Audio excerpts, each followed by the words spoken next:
Alright, so my washer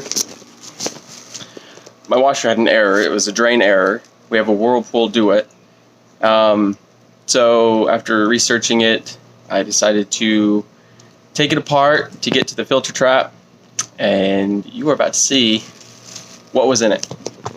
Kind of new to me too, because I just threw it into a bag because it smelled bad. So this is what it is. Oh, filled with stuff. Something fell in here.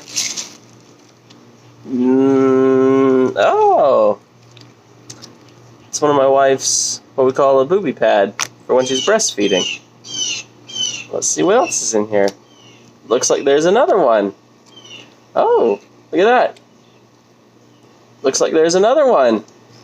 And another one. Oh my goodness. That's all been in there, and then all this stuff too.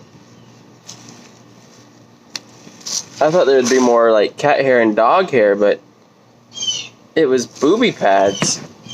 That is shocking. Disgusting. She's gonna freak out when she sees all of that. But now I gotta clean it.